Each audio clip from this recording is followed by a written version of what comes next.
தேவன் என்ன பண்ணிருக்கிறன்னா சுவை உள்ள நாக்கு கொடுத்திருக்கிறார். அல்லேலூயா. சுவை அறிந்து கொள்வதற்கு என்ன கொடுத்திருக்கிறாரு? நாக்கை கொடுத்திருக்கிறார். நல்ல காரியங்களை கேட்பதற்கு தேவன் செவிகளை கொடுத்திருக்கிறார். நல்ல வாசனைகளை முகர்வதற்காக என்ன பண்ணிருக்கிறாரு? மூக்கை கொடுத்திருக்கிறார். நல்ல பிரகாசமுள்ள அருமையான காட்சிகளை காண்பதற்கு ஆண்ட 2 கண்களை கொடுத்திருக்கிறார். 2 காதை கொடுத்திருக்கிறாரு, 2 கண்களை கொடுத்திருக்கிறாரு, நாக்கு ஒண்ணுதான் கொடுத்திருக்கிறாரு. ஆனா நம்முடைய வேதம் என்ன சொல்லுது தெரியுங்களா?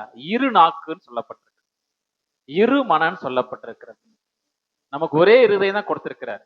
2 இருதயம் யாருங்க இருக்குதா? இல்ல, ஒரே இருதயம் கொடுக்கப்பட்டிருக்கு. அப்போ அந்த ஒரு இருதயம் பல காரியங்களை என்ன பண்ணுது? யோசிக்கிறது, பல எண்ணங்களை ஓட விடுகிறது, பல தேவைகளை என்ன பண்ணுது? ஆராய்ச்சி செய்கிறது. அது எல்லாவற்றையும் காட்டிலும் நம்முடைய ஆண்டவர் ஒரே தேவன், ஒரே ஆவியை உடையவர். அல்லேலூயா. அவரை நாம் எந்த அளவுக்கு அறிந்திருக்கிறோம், எந்த அளவுக்கு ருசித்திருக்கிறோம், எந்த அளவுக்கு சுவைச்சிருக்கிறோம் என்பதை நாம் என்னன்னா நம்முடைய நடைமுறை வாழ்க்கையில நாம் அன்றாடம் செல்லுகிற நாட்களில நம்ம எந்த அளவுக்கு இருக்கிறோம் என்று சொல்லி நம்மை நாமே நிதானித்தால், யோசித்து பார்த்தால் நமக்கு நாம் எவ்வளவு மார்க் போடுவோம்? சிலர் சொல்றாங்க, இல்லைங்க நான் ரொம்ப 0 தான். சிலர் சொல்றாங்க நான் ஒரு 10 மார்க் வரும், நான் ஒரு 50 எடுப்பேன்.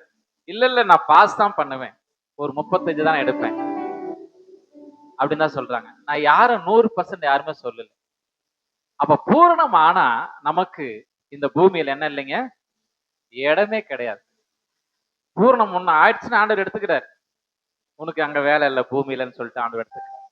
அப்போ தேவனுடைய ஆலயம் என்பது நாம் அவரை ஆராதிப்பது, நம்மை நாம சுத்திகரித்துக் கொள்வது. அல்லேலூயா.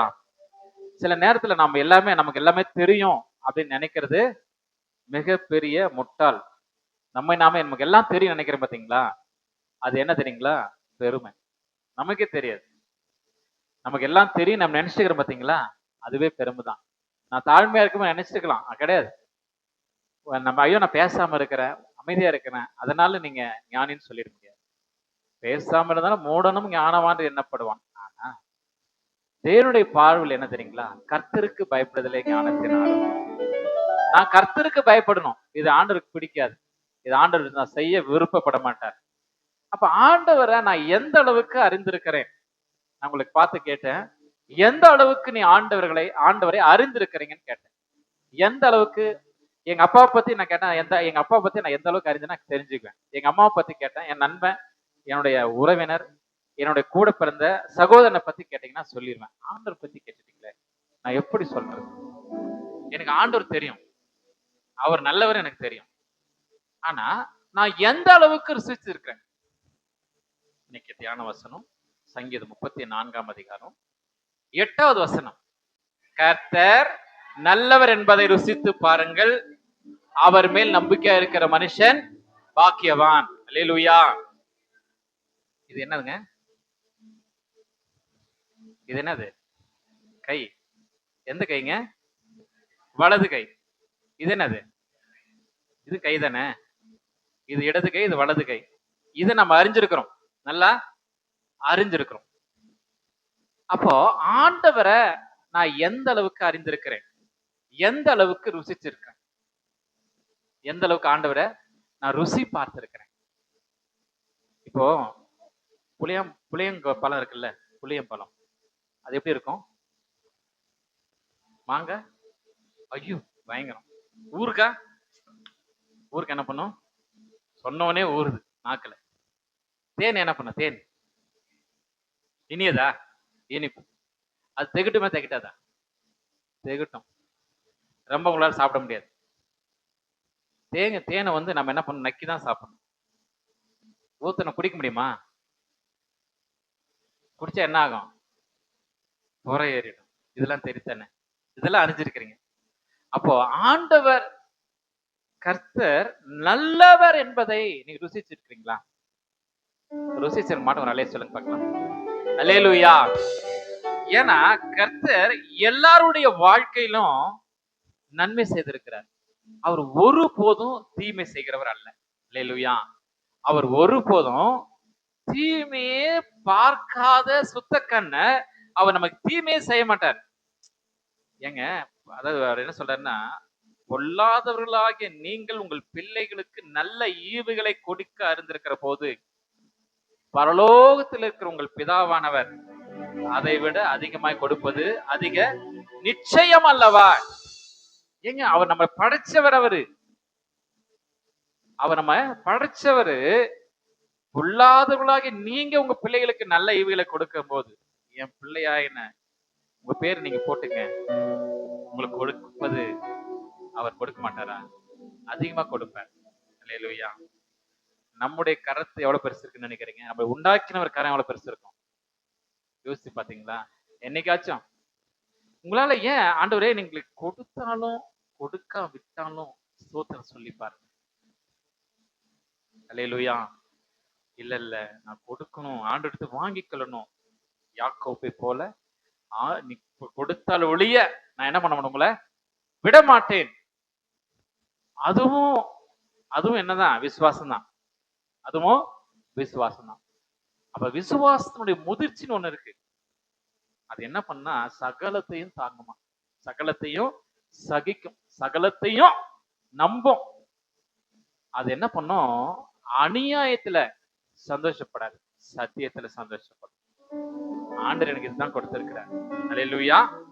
ஆண்டவர் எனக்கு இதுதான் கொடுத்திருக்கிறார், அது சத்தியத்துல சந்தோஷப்படும். ஆமா. நீதிமான் விழுந்தாலும் 7 தரம் விழுந்தாலும் திரும்ப எழுந்திருப்பான். ஒருபோதும் ஒரு ஒரு கதவு அடைக்கப்பட்டா எத்தனை கதவு திறக்கப்படும்? என்னங்க? 7 கதவு திறக்கப்படும். ஆகையினால கவலையே படாதீங்க. ஆண்டவர் நீங்க நினைக்கிற காரியங்கள் நிறைவேறுகிற வரைக்கும் எத்தனை கதவுகள் மூடப்படட்டும், திரும்ப திரும்ப திரும்ப திரும்ப ஆண்டவர் திறந்துட்டே இருப்பார் உங்களுக்காக. அல்லேலூயா. ஏன்னா நீங்க கர்த்தர் நல்லவர் என்பதை ருசிச்சிருக்கிறீங்க. அந்த நம்பிக்கை உங்களை வெட்கப்படுத்தாது. அல்லேலூயா. அந்த நம்பிக்கை உங்களுக்கு வெட்கப்படுத்தாது. ஒரு மனிதனை நம்ம பார்க்கலாம், 2 மனிதர்களை பார்க்க போறோம். நமக்கு எல்லாருக்குமே தெரியும், ஈசாக்கு, ரெபேக்காள், ஏசா, ஏனுங்க, யாக்கோப். இவங்க 4 குறித்து நான் பார்க்க போறோம். இவங்கள யாருங்க? ஆபிரகாம், ஈசாக்கு, யாக்கோப். ஆபிரகாம், ஈசாக்கு, ஏசான்னு வரல, வந்துச்சா? வந்துச்சா? ஆபிரகாம், ஈசாக்கு, யாக்கோப்பின் தேவன். நம்முடைய ஆண்டவர் யாருங்க? ஆபிரகாம், ஈசாக்கு, யாக்கோப்பின் தேவன். ஆபிரகாம், ஈசாக்கு, ஏசாவின் தேவன் வருதா? வரல. அதை குறித்து தான் நாம பார்க்க போறோம். அங்க எப்பயுமே ஒரு தாயானவள் யார் பலவீனமா இருக்கிறாங்களோ அந்த பிள்ளைகள் மேல ஒரு கரிசனை இருந்துட்டே இருக்கும், ஸ்பெஷலா இருக்கும். ஆமா. வீட்டுல 2 பிள்ளைகள் இருந்துச்சுன்னா அந்த 3 பிள்ளைகள் இருப்பாங்க. ஒரு பிள்ளைகள் மேல தன் தாயானவள் என்ன விசேஷமான ஒரு ஸ்பெஷல் கவனிப்பு இருக்கும். நீங்க கவனிச்சிருக்கீங்களா? கவனிச்சிருக்கீங்களா இல்லையா? எங்க வீட்டுல 2 பேர், நானும் எங்க அண்ணன் 2 பேர் தான். எனக்கு ஸ்பெஷல் எப்பயுமே உண்டு. நான் சின்ன பையன், எங்க அண்ணன் பெரியார்.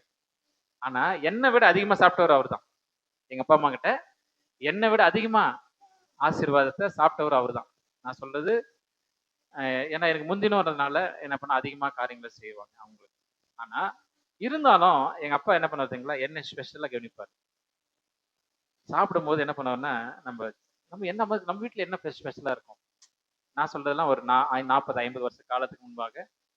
அப்போ ஸ்பெஷல்னா நமக்கு வீட்டுல என்ன பெருசா நினைக்கிறீங்க? இப்போ நிறைய காரியங்கள் சாப்பிட்ற உணவுல நிறைய வந்துருச்சு. ஆனா அப்போ எங்க அப்பாவுக்கு ஸ்பெஷலா அவர் என்ன பண்ணுவாருன்னா எனக்கு எடுத்து கொடுப்பாரு. இந்த கம்பி இருக்கும், போக்ஸ் கம்பி இருக்கு பாத்தீங்களா சைக்கிள்ல, அதுல அந்த கறியோட ஈரல குத்தி அடுப்புல காந்து சுட்டு எனக்கு கொடுப்பாரு. நான் பக்கமே நின்னுப்பேன், எப்ப கொடுப்பாரோன்ட்டு. எங்க அண்ணனுக்கு என்ன பண்ணுவார், கொடுப்பாரு. ஆனா நான் எங்க அப்பா கூட இருப்பேன். புரியுதுங்களா? எங்க அண்ணன் கொஞ்சம் டிஸ்டன்ஸ் மெயின்டைன் பண்ணுவார். 2 வித்தியாசம் புரியுதா உங்களுக்கு? ஆமா. நாம நம்ம ஏசப்பா கூடவே இருக்கிறோம். நல்லா தெரிஞ்சுக்கங்க.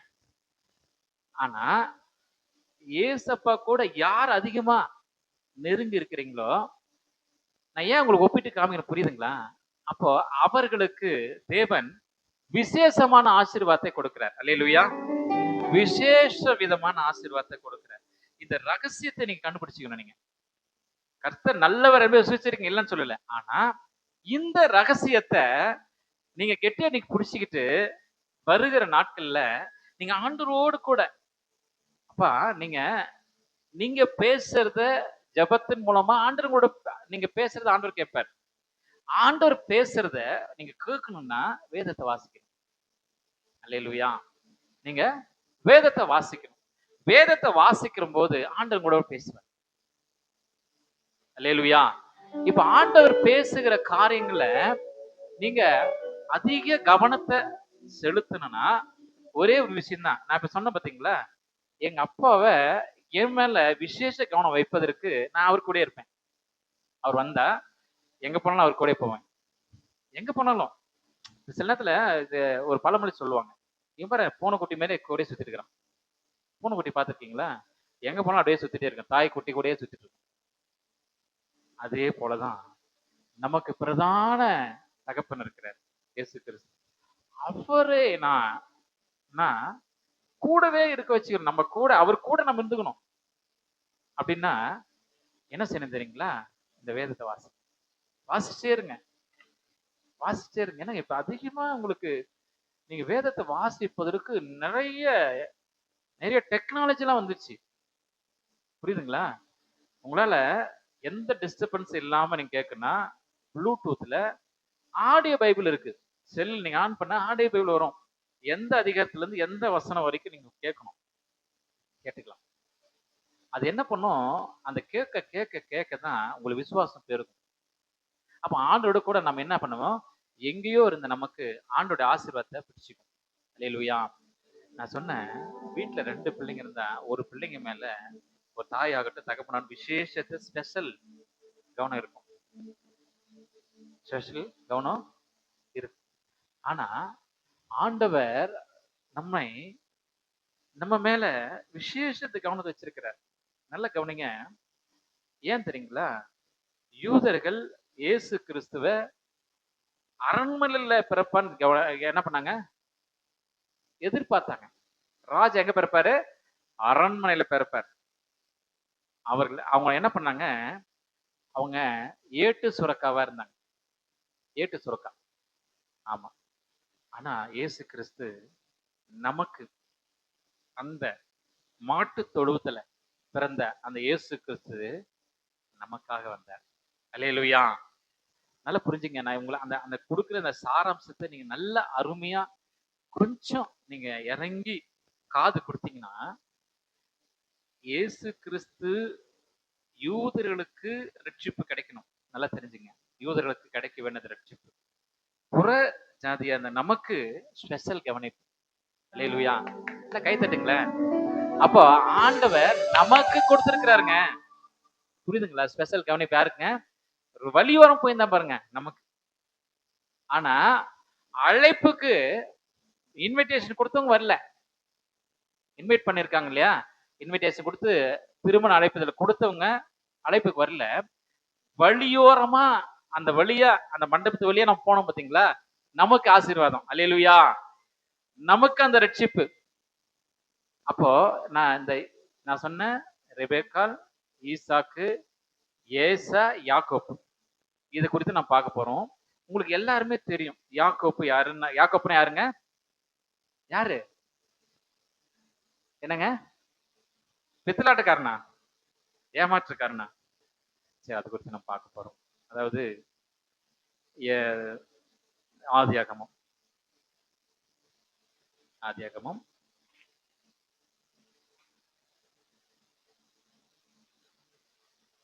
27ஆம் அதிகாரம். ஆதியாகமம் 27ஆம் அதிகாரம் 1வது வசனம் வாசிக்கலாமே. ஈசாக்கு முதிர்வயதானதினால் அவன் கண்கள் இருளடைந்து பார்வையற்று பேயாது. அவன் தன் மூத்த குமாரனாகிய ஏசாவை அழைத்து, என் மகனே என்றான். அவன், இதோ இருக்கிறேன் என்றான். அவன் தன் மூத்த குமாரனாகிய யாரை இங்க கூப்பிடுறாரு? முதல்ல யார் அழைக்கிறாரு? ஏசாவை அழைக்கிறார். அஹ், என் மகனே என்றான். அவன் இதோ என்று இதோ இருக்கிறேன் என்றான். ஏன் எதுக்காக வந்து ஈசாக்க வந்து கூப்பிடுறாரு? எனக்கு வயசாயிடுச்சுப்பா, அதனால என்ன பண்றேன், நான் அதுக்கு கீழே 6 வசனம் வாசிங்களேன். அப்பொழுது அவன், நான் முதிர்வயதானேன், என் மரணம் இன்ன நாளில் என்று அறியேன். ஆகையால் நீ உன் ஆயுதங்களாகிய உன் அம்பரா தூணியையும் உன் வில்லையும் எடுத்துக்கொண்டு வனத்துக்குப் பேயாய் எனக்காக வேட்டையாடி அதை எனக்கு பிரியமாயிருக்கிற ருசியுள்ள பதார்த்தங்களாகச் சமைத்து அதற்கு என்ன பண்ணுங்க, ருசி உள்ள பதார்த்தங்களாக. நான் சொன்னேன் ருசிக்கணும்னு சொன்னேன். கர்த்தர் நல்லவர் என்பதை நீங்க ருசிக்கணும். அப்ப அந்த ருசி உள்ள பதார்த்தங்களை நான் எனக்காக நீ கொண்டு வா, கொண்டு வா என்றான். ஈசாக்கு தன் குமாரனாகிய ஏசாவோடே பேசுகையில் ரெபெக்காள் கேட்டுக்கொண்டிருந்தாள். ஏசா வேட்டையாடி கொண்டு வரும்படி வனத்துக்குப் பேயானான். அப்பொழுது ரெபெக்காள் தன் குமாரனாகிய யாக்கோபை நோக்கி, உன் தகப்பன் உன் சகோதரனாகிய ஏசாவை அழைத்து, இந்த சம்பவம் வரைக்கும் உங்களுக்கு எதாவது புரியுதா? ஏசாக்கு, ரெபெக்காள், இவங்க 2 பேரும் வீட்டுல பெரியவங்க. அவங்களுக்கு 2 பிள்ளைங்க. ஒரு பிள்ளை பேரு ஏசா, இன்னொரு பிள்ளை பேரு யாக்கோப். இந்த ஏசாவை, எனக்கு வயசாயிடுச்சுப்பா, நீ போய் என்ன பண்ணுங்க, என்ன முதிர் வயதாயிட்டேன், எனக்கு ஒரு நல்ல போய் நீ வனத்துக்கு போய் வேட்டையாடி நல்ல ருசியுள்ள ஒரு பதார்த்தங்களை கொண்டு வந்து சமைச்சு எனக்கு கொண்டு வா, நான் அதை சாப்பிட்டுட்டு உன்னை நான் ஆசீர்வதிக்கிறேன் அப்படின்னு சொல்லிட்டு. யார் கூப்பிடுறது? தகப்பன் கூப்பிடுறார் தன் பிள்ளைய. யாரு? மூத்த பையனை. மூத்த பையனை கூப்பிடுறார். நம்ம பாசி சொன்னா மூத்த மகனை கூப்பிடுறார், அழைக்கிறார். இந்த அழைப்புக்கு இணங்க இவர் என்ன பண்றான், வனத்துக்கு வேகமா போய் வனத்துக்கு போயிட்டு அப்பாவுக்கெல்லாம் போயிட்டு என்ன பண்றான், வேட்டையாட கொண்டு வரான். இத காதில் கேட்ட ரெபாக்காள், நம்ம என்ன சொன்னோம் இல்லையா, ஒரு எப்பயுமே ஒரு தன் விளைவேனமான பிள்ளைங்க மேல தன் தாய் எப்பயுமே ஒரு ஸ்பெஷலா இருப்பாங்க.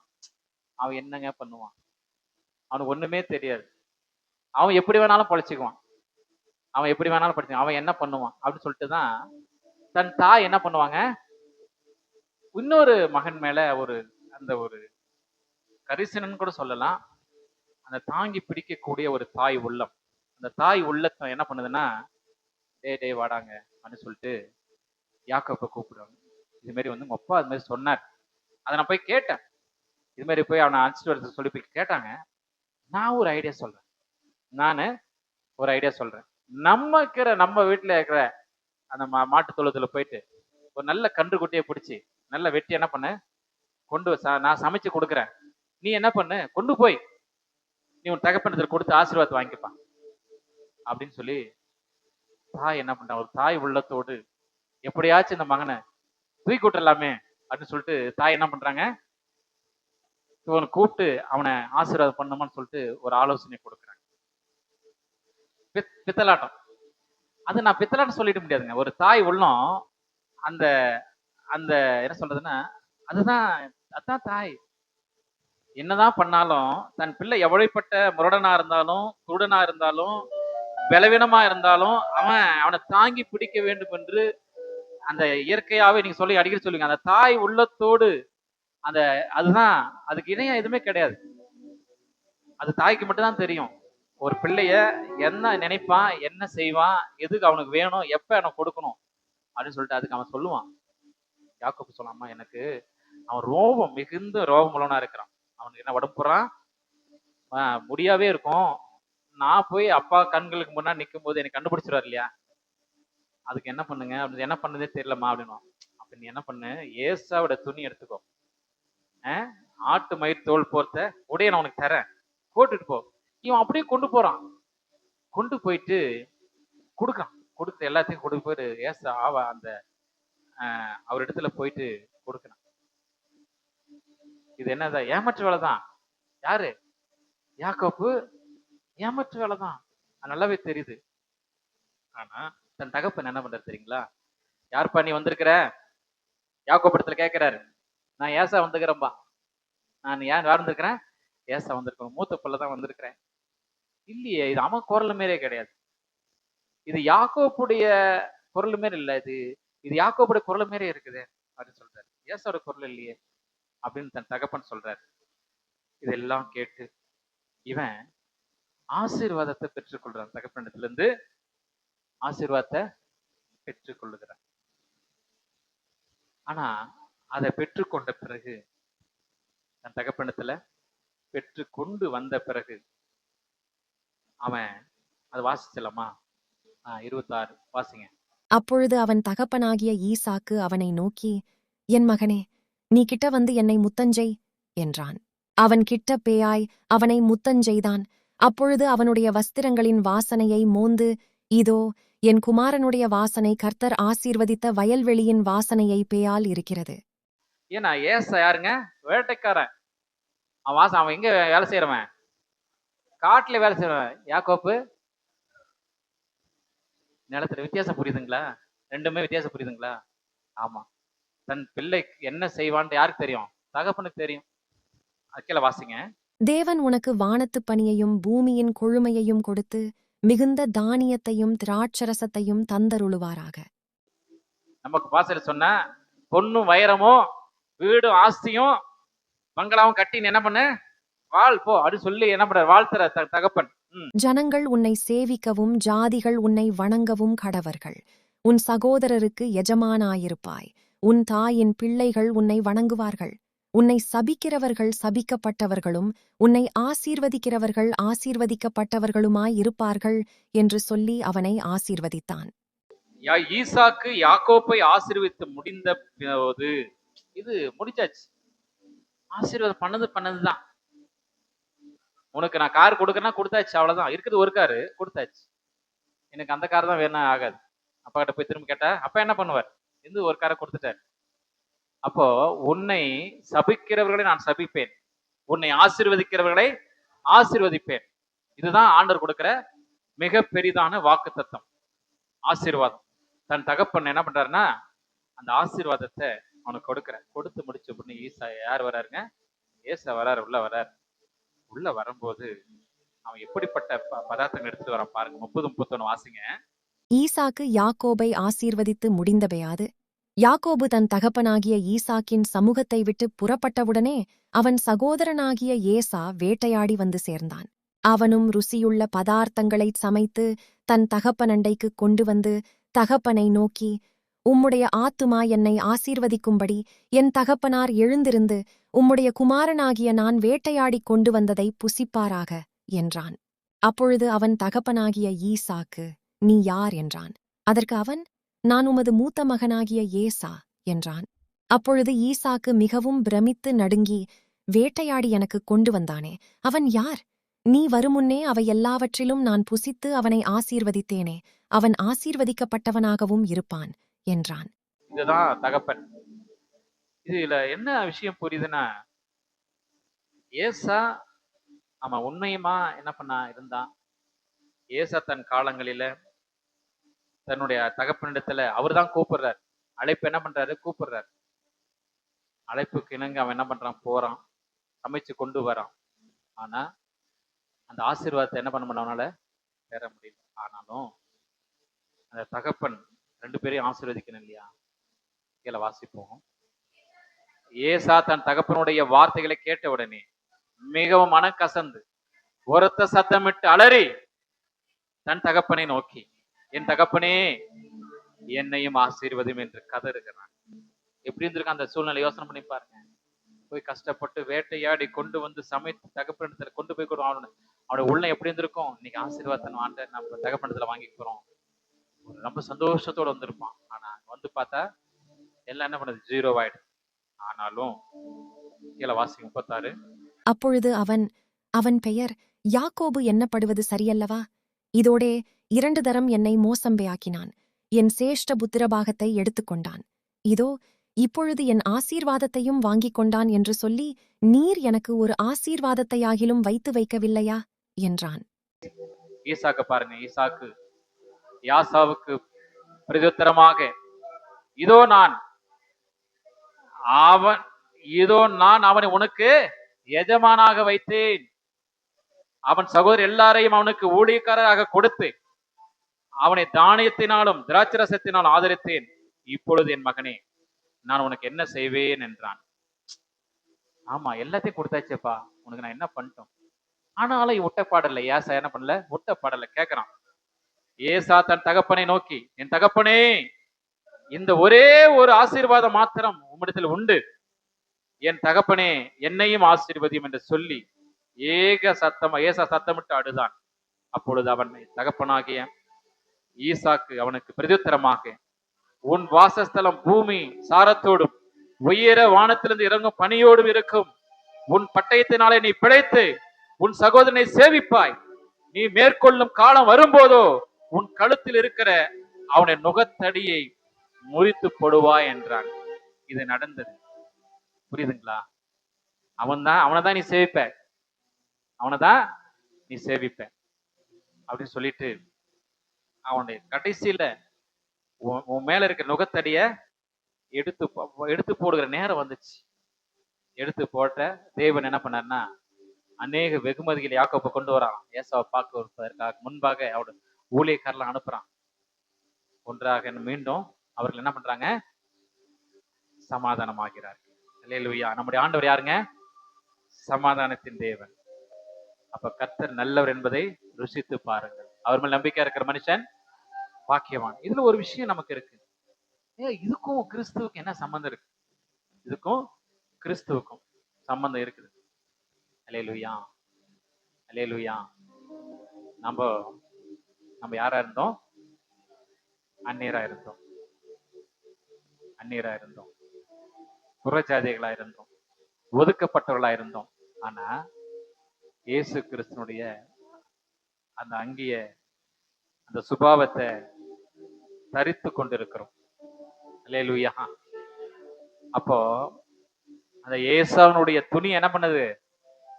அந்த தாழ்வைய தேவன் நமக்கு கொடுத்திருக்கிறார். அல்லேலூயா. தேவன் நமக்கு இயேசுவை நமக்கு கொடுத்திருக்கிறார். அவருக்குள்ள இருக்கிற சுபாவத்தை கொண்டு போகிற போது பிதாவை நம்ம என்ன பண்றாரு? ஆசீர்வதிக்கிறார். புரியுதுங்களா? கொஞ்சம் கருகளா இருக்கும். கொஞ்சம் நல்லா விளங்கி கொண்டீங்கன்னா உங்களுக்கு புரியும். என்னன்னா, ஏசாவுடைய உடைய அணிந்து கொண்டு தன் தகப்பனாகிய ஈசாக்கினிடத்திலே யாக்கோபு போய் ஆசீர்வாதத்தை பெற்றுக் கொண்டான். அழைத்தது யாரு? ஏசா அழைத்தது யாரு? தகப்பன் என்ன பண்ண யாரை அழைக்கிறாரு? யாக்கோபு அழைக்கல, ஏசாவை தான் அழைக்கிறார். ஆமா, யூதர்களை தான் அழைத்த அழைப்பு. யாருக்கு தான்? யூதர்களை தான் அழைப்பு. ஆனா நான் சொன்ன பாத்தீங்கன்னா என்ன, வலியோரமா ஒதுக்கப்பட்ட, தள்ளப்பட்ட, ஆகாது என்று தள்ளின கல்லே தலைக்கு மூளைக்கல்லாயிட்டு அது கர்த்தரால் ஆயிடுச்சு. தள்ளப்பட்டு ஒதுக்கப்பட்ட நமக்கு இயேசு கிறிஸ்து மூலம் அங்கியின் மூலமா ரட்சிப்பு கிடைச்சிருக்கு. அல்லேலூயா. அப்படியே சிலுவையின் மூலமாக நமக்கு ரட்சிப்பு கிடைச்சிருக்கு. அல்லேலூயா. இதுதான் இந்த புரிதல், இந்த ருசி பார்க்கிற காரியங்களில நீங்க இருந்தீங்கன்னா, கர்த்தர் நல்லவர் என்பதை ருசிச்சீங்கன்னா, அவர் மேல் நம்பிக்கை இருக்கிற மனுஷன் பாக்கியவான். நீங்க பாக்கியவான்களா இருப்பீங்க. ஒரு வசனம் வாசிப்போம். நீதிமொழிகள் 23ஆம் அதிகாரம் 3வது வசனம். அவனுடைய ருசியுள்ள பதார்த்தங்களை இச்சியாதே, அவைகள் கள்ளப்பெயாஜனமாமே. பிறனுடையது இச்சிக்கூடாதான். அவைகள் கள்ள போஜனமே. 6ஆம் வசனம். வன்கண்ணனுடைய ஆகாரத்தை புசியாதே, அவனுடைய ருசியுள்ள பதார்த்தங்களை இச்சியாதே. அப்போ நமக்கு ஆண்டவர் தான் ருசியுள்ள பதார்த்தம். நாம் நினைக்கிறோம் உலகத்தில் உள்ளதான் நம்ம பெருசு நினைச்சிட்டு இருக்கிறோம். அதெல்லாம் கிடையாதுங்கிறார் ஆண்டவர். அதெல்லாம் என்னது? துன்மார்க்கமானது. பிறனுடையது அது இச்சையாதன்றார். பிறனுடையது ஒன்று இச்சையாத என்றார். 10 கட்டளையில் ஒண்ணு. அப்போ பிறனுக்கு விரோதமாக பொய் சாட்சி சொல்லாது இருப்பாயா. இதெல்லாம் என்னதான்? கற்பனை. கட்டளைகள்ல, பிரதான கட்டளைகள்ல 10 கட்டளையில் ஒண்ணு. அப்போ அந்த இச்சை தான் நம்ம சில நேரத்துல என்னமா மாறும்? பாவமா மாறும். தேவனை நம்மை பிரிச்சிடும். புரியுதுங்களா? நம்ம சாதாரண நினைச்சிடும் இச்சிக்கிறதே பாவம் தாங்க. இச்சை, ஆசை இச்சை என்ன பண்ணும்? இச்சையாக மாறி பாவம் மரணத்தை பிறப்பிக்கும். புரியுதுங்களா? ஆமா, மரணத்தை விட்டு விலகுவதற்கு ஒரே வழிதான் கர்த்தர் நல்லவர் என்பதை ருசிச்சு பார்க்கணும். அல்லேலூயா. இப்ப அவரை ருசிக்க நமக்கு என்ன உண்டுங்க? நம்ம யார மாறிட்டோம்? பாக்கியவான்களா மாறிடும். ஏன்னா ஒரு வசனம் ரோமர்ல சொல்லப்படுகிறது, 9ஆம் அதிகாரம் 13வது வசனம். அப்படியே யாக்கோபை சிநேகித்து ஏசாவை வெறுத்தேன் என்றும் எழுதியிருக்கிறது. இதான காரியம். ஆனா யாக்கோப்பை ஏசாவை தான் சொல்றான், அழைக்கிறான். நல்லா புரிஞ்சுங்க, ஏசாவை தான் அழைக்கிறான். தகப்பன் என்ன ஈசாக்கு யார் அழைக்கிறா? அப்படியே ஏசாவை அழைக்கிறார். ஆனா அங்க சிநேகம் யார் இடத்துல போயிடுது? யாக்கோப்புக்கு போயிடுச்சு. முழு உள்ளத்தின் ஆழத்திலிருந்து ஆசீர்வாதத்தை பெற்றுக்கொண்டு யார் தான்? யாக்கோப்பு தான். அதுதான் அங்க சொல்லப்படுகிறது புதிய ஏற்பாட்டுல. அப்படியே யாக்கோப்பை சிநேகித்து ஏசாவை வெறுத்தேன் என்று எழுதியிருக்கிறது. இன்னொரு வசனம் வாசிச்சு வச்சிருப்போம், எபிரேயர் 11வது அதிகாரம் 20-21. விசுவாசத்தினாலே ஈசாக்கு வருங்காரியங்களை குறித்து யாக்கோபையும் ஏசாவையும் ஆசீர்வதித்தான். விசுவாசத்தோடு தான் ரெண்டு பேருமே செயல்படுறாங்க. அப்பா எனக்கு ஆசீர்வாதத்தை கொடுப்பாருன்னு அந்த விசுவாசத்தோடு தான். ஆனா ரெண்டு பேரும் வெட்கப்பட்டு போனதில்லை. ரெண்டு பேருமே வெட்கப்பட்டு போனதில்லை. தேவன் அவர்களை ஆசீர்வதிக்கிறார். அதுக்கு கீழே விசுவாசத்தினாலே யாக்கோபு தன் மரண காலத்தில் யோசேப்பினுடைய குமாரர் இருவரையும் ஆசீர்வதித்து தன் கோலின் முனையிலே சாய்ந்து தொழுது கொண்டான். விசுவாசத்தினால்தான் யாக்கோப்பு தன் மரண காலத்துல யோசேப்பினுடைய குமார்களை சந்திக்கும்படியாக ஒரு தேவன் ஒரு அந்த பெரிய ஆசீர்வாதத்தை கட்டளிடுறார். யோசேப் பத்தி உங்களுக்கு தெரியும். யோசேப் பத்தி உங்களுக்கு எல்லாருக்குமே தெரியும். யோசேப் வந்து அடுத்த பிரதமர் லெவல்ல இருக்கிறார். அவர் பிரதமர் ஸ்டேஜ்ல அவர் என்ன பண்றாரு? தேவன் உயர்த்தினார். யார் அவரு? யாக்கோப்புடைய குமாரர்கள். அப்போ அந்த குமாரனோட அவருடைய பிள்ளைகளை ஆசீர்வதிக்கும்படியாக யாக்கோப்பு என்ன பண்றாருன்னா அங்க தன் கோலின் முனையிலே சாய்ந்து தொழுது கொண்டான். அல்லேலூயா. அப்போ அந்த ஆசீர்வாதம் காரணம் என்னதுங்கன்னா விசுவாசம். விசுவாசம் இல்லாம எதையுமே நான் பெற்றுக்கொள்ள முடியாது. விசுவாசம் தான் ஒரு கிறிஸ்தவனுக்கு ஆணி வேற. அதுதான் அது. அந்த சாவியை மட்டும் தொலைக்காம பாத்துங்க. விசுவாசனுடைய ஆணி வேற, சாவிய தொலைக்காம பாத்துங்க. அந்த கீ எங்க இருந்துச்சாலும் எங்க இருந்தாலும் சரி, எதை வேணாலும் திறந்துடலாம். அல்லேலூயா. ஆமா, விசுவாசம் ஒரு நாளும் வைக்கப்பட்டு போகாது. கடைசியா ஒரு வசனத்தை வாசிச்சு முடிக்க போறோம். 1 பேதுரு 2ஆம் அதிகாரம் 3வது வசனம். நீங்கள் வளரும்படி புதிதாய் பிறந்த குழந்தைகளைப் பேயால திருவசனமாகிய களங்கமில்லாத ஞானப்பாலின் மேல் வாஞ்சையாயிருங்கள். நான் முதல்ல உங்களுக்கு சொன்னேன், ஆண்டவர் என்னோட பேசணும்னா நான் என்ன பண்ணும்? வேதத்தை வாசிக்கிறேன். வேதத்தை வாசிக்கிற போது ஆண்டவங்களோட பேசுவார். அது மாத்திரமல்ல, நீங்க ஜெபிக்கிற போது நீங்க ஆண்டோட பேசுவீங்க. அப்ப ரெண்டும் இருந்தாதான் நாணயத்துல ஒரு பக்கம் ராஜாவோ இன்னொரு பக்கம் என்ன இருக்கணும்? நம்பர்ஸ் இருக்கணும். இது ரெண்டு இருந்தாதான் அந்த நாணயம் செல்லும். அதே போலதான் விசுவாசிகளை நமக்கு நான் ஆண்டவரோடு ஜெபிக்கிற காரியங்களில, இயேசுவோடு ஜெபிக்கிற காரியங்களில என் விண்ணப்பத்தை ஏறுகிற காரியங்கள் இருக்கணும். இன்னொன்னு, அவர் என்னோட கூட பேசணும். நான் வேதத்தை வாசிக்கிறேன். அல்லேலூயா. 2 காரியங்கள் என் வாழ்க்கையில இருந்தா நீங்க யாக்கோப்பினுடைய ஆசீர்வாதத்தை நீங்க சுதந்திரித்துக் கொள்ள முடியும். அல்லேலூயா. ஆமென். அப்போ கர்த்தர் நல்லவர் என்பதை ருசித்து பாருங்கள். அவர் மேல் நம்பிக்கையா இருக்கிற மனுஷன் பாக்கியவான். கர்த்தர் நல்லவர் என்பதை ருசிக்கணும்னா நான் வேதத்தை வாசிக்கணும். அல்லேலூயா. ஆமா, புரட்டி பார்க்கணும். ஆண்டவர் என்ன சொல்றாரு, என்ன குறித்து என்ன சொல்லி இருக்கிறார், நான் இந்த வேதத்துல எங்க இருக்கிறேன், வேதத்துல எந்த இடத்துல என் பேர் எழுதப்பட்டிருக்கு, கண்டிப்பா உங்களால் கண்டுபிடிக்க முடியும். ஆமே. கர்த்தர் தாமே இந்த வசனங்களை ஆசீர்வதித்து